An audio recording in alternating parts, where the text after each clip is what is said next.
제가 매일 연봉 협상 컨설팅을 하면서 정말 많은 회사들을 경험했는데요. 그중에 대표적인 우리나라 대기업 3곳, 삼성, LG, 현대차 그룹의 처우 협의 과정에 대해 말씀드려 보겠습니다.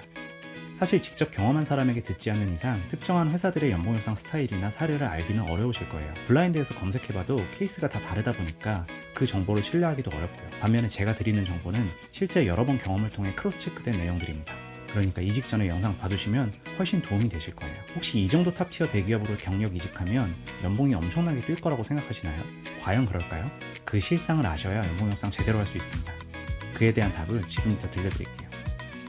현대차 먼저 가겠습니다. 현대차는 대표적인 연봉 협상은 만만치 않은 회사 중에 하나입니다. 뒤에 말씀드릴 삼성그룹만큼 쉽지 않은데요. 좀 스타일이 다릅니다. 삼성이 인사팀의 단호함으로 밀고 나가는 스타일이라면 현대차는 처우 협의 소통 통로를 굉장히 좁고 답답하게 만들어서 수용을 유도하는 스타일이라고 볼 수 있습니다. 대표적인 특징 중 하나는 1차 제안 연봉에 대해 다른 의견이 있으면 보통은 메일을 보내서 소통할 수 있는데요. 현대차 그룹은 시스템에 입력하게 합니다. 담당자와 메일이나 전화로 소통하면 협의가 가능하겠다는 생각이 들 수 있는데 시스템에 입력하고 저장 클릭해버리면 이게 과연 전달이 되기는 하는 건가? 이런 느낌을 들게 하죠. 그리고 더 중요한 게 있는데요. 입력할 수 있는 글자 수가 500자로 제한되어 있습니다. 요즘 자소서도 항목별로 500자 이상을 쓸 수 있는데 이건 너무 짧죠. 500자 안에 왜 내가 연봉을 더 받아야 하는지 어필하는 내용을 담기에는 턱없이 부족합니다. 사실상 얘기해도 잘 들어주지 않겠다는 의지의 표현으로 볼 수밖에 없습니다. 또 다른 특징은 경력 책정에 있어서 굉장히 보수적이라는 겁니다. 경력을 깎는 경우가 너무 많았습니다. 보통 대기업들이 후보자의 이전 경력이 중소 중견기업이거나 직무가 일부 다르거나 합격한 회사보다 위상이 낮은 회사로 구성되어 있다면 경력을 일부 깎는 경우가 많습니다. 현대차도 물론 이 대기업들의 공식을 따르고 있는데요. 근데 적용을 너무 타이트하게 합니다. 보통 다른 대기업 경력이면 전부 인정해주는 게 일반적인데요. 대기업 경력도 깎더라고요. 현대차보다 위상이 조금이라도 낮았기 때문으로 보이는데 사실 그렇게 차이가 많이 나는 것도 아니었거든요. 2, 3년 깎는 경우도 많이 봤어요. 그리고 현대차도 역시 성과급을 어필하면서 계약 연봉이나 기본급에 있어서는 그리 호락호락하지 않은 편이고요. 내부 기준을 언급하면서 연봉 협상이 쉽지 않을 거라는 신호를 주기도 했습니다. 복지 수준도 보통인데 타 대기업에 비해 좋은 편은 아니었습니다. 하지만 그럼에도 불구하고 자동차 업계에서 일하고 싶은 분들에게는 당연히 최고의 회사죠. 그래서 이렇게 이직 연봉 협상이 쉽지 않기도 한 거라고 생각합니다.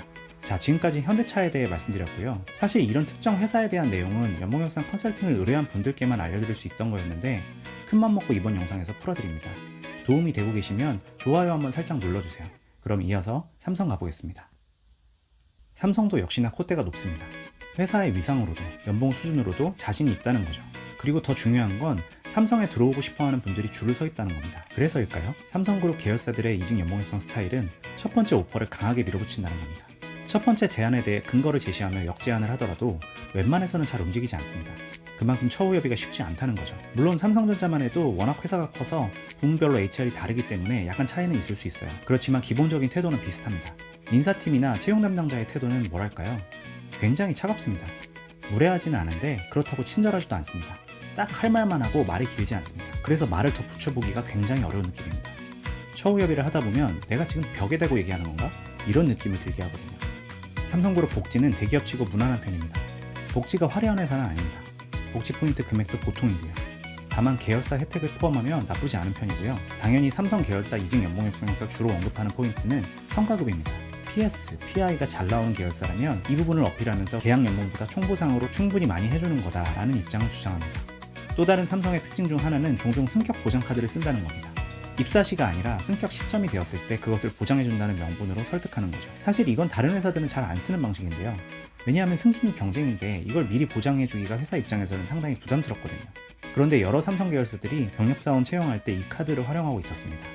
다만 삼성 계열사 중에서도 그 회사가 속한 업계가 인재를 확보하는 데 경쟁이 치열한 곳이라면 삼성임에도 연봉 협상을 잘해주는 곳도 있었습니다. 어떤 계열사는 3차 인성 요청까지 해서 이끌어낸 적도 있었어요. 전체적인 그룹 스타일과는 다른 영상이었죠. 그렇기 때문에 해당 산업이 어떤 상황인지, 그 업계에서 해당 삼성 계열사가 차지하는 위상이 어떠한지도 이직 연봉 협상 스타일을 가늠하는 데 중요한 요소라고 볼 수 있습니다. 여기서 잠깐 드릴 말씀이 있는데요. 연봉 협상 관련해서 본인 상황에 대해서 조언이 필요하시면 댓글 남겨주세요. 아직 제 채널이 작아서 댓글도 많지 않거든요. 그래서 빠르게 답을 드리고 있으니까요. 필요하시면 저를 활용해주시면 좋을 것 같습니다. 그럼 LG그룹 이야기 해보겠습니다. LG도 정말 많은 계열사들이 있지만 전체적으로 연봉 협상 분위기는 비슷한 점이 많았습니다. 여기도 역시 삼성과 현대차처럼 적극적으로 연봉을 잘 올려주는 편은 아니었습니다. 다만 삼성처럼 차가운 느낌으로 소통하는 편은 아니었고 다른 회사들과 크게 차이나지 않는 톤업 매너를 갖고 있었습니다. LG의 대표적인 제조업 계열사들의 특징은 연봉 수준이 타 경쟁 대기업보다 조금 낮은 수준에서 형성되어 있는 편이라는 겁니다. 물론 LG 계열사 중에서도 연봉을 잘 받고 있는 사람들이 있겠지만 전반적인 수준이 그렇다는 겁니다. 그렇다고 따지고 보면 크게 차이 나는 건 아닌데요. 그래도 업계 경쟁사 임금 수준을 듣다 보면 재직자 입장에서는 적다고 느낄 수 있는 거죠. 그래서일까요? LG에서 다른 곳으로 이직하고 싶은 분들이 많은 편입니다. LG전자를 탈출하고 싶은 분들이 모인 오픈 채팅방에 1000명 가까운 사람들이 모여있기도 할 정도니까요. 다만 복지나 연봉 구조를 보면 삼성이나 현대차 계열처럼 비슷한 구조가 아니라 계열사마다 차이가 좀 있었습니다. 그룹 통일성이 약하달까요? 그래서 제조업이 아닌 LG 계열사 중에는 복지가 정말 좋다고 느낀 곳도 몇 군데 볼 수 있었습니다. 하지만 제조업 계열사들은 대부분 복지가 삼성이나 현대차와 크게 다르지 않았습니다. 성과급도 특별히 높지 않았고요. 그리고 급여와 성과급 구성이 좀 복잡해서 쉽게 이해하기 어려운 부분도 특징이었습니다. 급여 구조가 심플하지 않다고 볼 수 있는 거죠. 아무튼 LG그룹은 연봉 협상을 다각도로 살펴봐도 전체적으로 무난하고 특별히 튀는 곳은 없는 회사였습니다. 현대자동차그룹, 삼성그룹, LG그룹에 대해 알아봤는데요. 다른 대기업들도 풀어드릴 생각입니다. 기대해 주시고요. 대기업들은 연봉 협상에서 곤조가 좀 강한 편입니다. 특히 소비재나 금융, 통신, 유통에 비해서 제조업 회사들이 더 공략하기 어려운 편이죠. 회사의 위상이 우리나라에서는 최고 수준이다 보니 이 회사로 이직하고 싶어하는 사람들이 많기 때문이기도 합니다. 그리고 한두 번 휘둘리다 보면 소문이 나서 경력 채용할 때 더 어려워질 수 있기 때문에 끌려가지 않겠다는 인사팀의 의지도 있는 거고요. 그럼에도 불구하고 처우가 전 직장에 비해 특별히 개선이 없거나 메리트가 없다면 충분히 어필해봐야 합니다. 그래야 들어가서도 후회하지 않습니다. 탑3 대기업 이직 연봉 협상 스타일을 알아봤는데요. 이 회사들보다 더하면 더했지 못하지 않은 어려운 회사가 하나 있습니다. 전통 대기업 중에 하나일까요? 아닙니다. 그곳은 바로 우리나라 이커머스 유통업계의 공용회사인 쿠팡입니다. 쿠팡의 이직 연봉 협상 스타일을 알고 싶으시면 이어서 함께 시청해주시면 좋을 것 같습니다. 삼성, 현대, LG와는 또 다른 차원의 본조를 보실 수 있을 겁니다. 이어서 가볼게요.